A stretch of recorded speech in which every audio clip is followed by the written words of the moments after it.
بسم اللہ الرحمن الرحیم۔ السلام علیکم۔ میں محمد عامر محمود، آپ کا اسلامیات ٹیچر، آپ کو خوش آمدید کہتا ہوں۔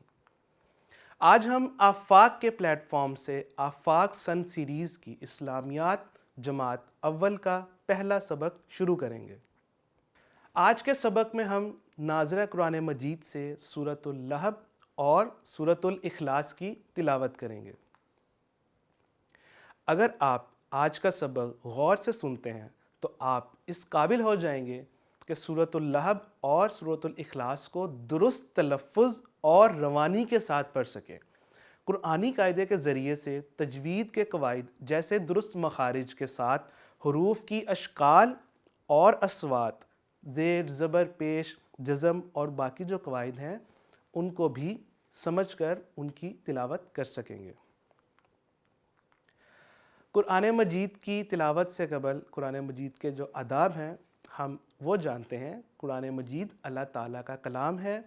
اس بابرکت کلام کو پڑھنے یعنی تلاوت کرنے کے چند آداب ہیں جن کا خاص خیال رکھنا ہے۔ فار ایگزامپل، پاک، صاف اور باوضو ہو کر تلاوت کرنا، قبلہ رخ اور باادب طریقے سے بیٹھنا، تعوذ اور تسمیہ پڑھنا یعنی اعوذ باللہ اور بسم اللہ پڑھ کر تلاوت کرنا، درست تلفظ اور رموز اوقاف کا خاص خیال رکھنا، ٹھہر کر اور حروف کی مکمل ادائیگی کے ساتھ پڑھنا، توجہ، اطمینان اور سمجھ کر پڑھنا۔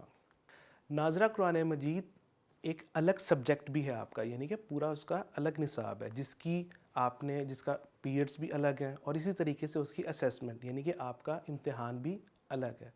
آج کا جو ہمارا سبق ہے ناظرہ قرآن مجید، جس میں آپ نے آلریڈی کچھ چیزیں سیکھی ہوئی ہیں، یعنی کہ حروف کی اشکال اور اصوات، حرکات جیسے زیر، زبر، پیش، کھرا زیر، کھری زیر، الٹا پیش، قواعد جیسے قلقلہ، غنہ، تشدید، تو ان تمام قواعد کی مدد سے ہم آج کے سبق میں جو صورتیں شامل ہیں ان کی تلاوت کریں گے۔ سورۃ اللہب کو ہم غور سے تلفظ کے ساتھ رموز اوقاف کا خاص خیال رکھتے ہوئے پڑھیں گے۔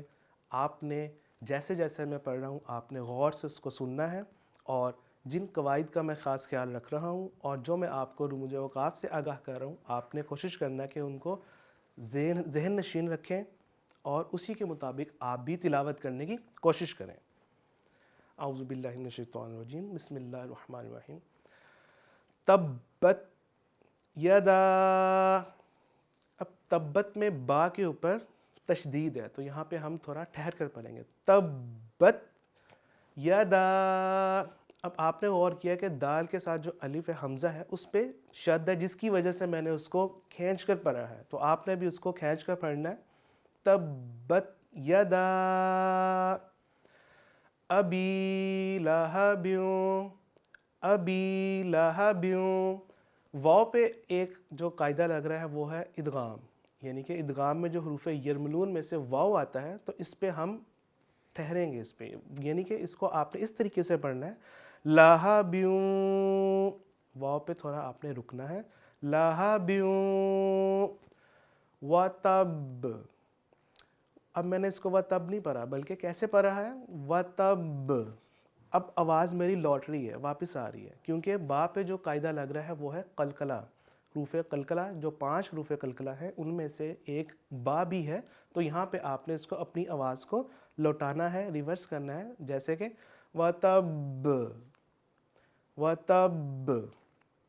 اس کے بعد آپ دیکھ رہے ہیں کہ تو، یہ جو رموز اوقاف ہے اس میں آپ نے جب بھی چھوٹی تو ایک آیت کے اوپر آتی ہے تو کوشش کرنا ہے کہ آپ نے وہاں پہ وقف کرنا ہے، یہ آپ نے خاص خیال رکھنا ہے۔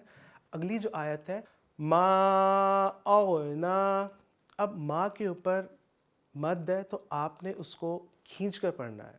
اس کے علاوہ دیکھ رہے ہیں کہ آپ حرکات ہیں تو اس کو کھینچنا نہیں ہے، صرف وہیں پہ آپ نے کھینچنا ہے جہاں پہ مد ہے، تو ما اغنا، نون کے اوپر کھری زبر ہے تو ہم اس کو ایک الف تک کھینچیں گے، لیکن جہاں پہ مد ہے وہاں پہ ہم اس کو کم از کم 3 الف کے برابر اس کو کھینچیں گے تاکہ دونوں میں فرق واضح ہو۔ ما اغنا عنہ،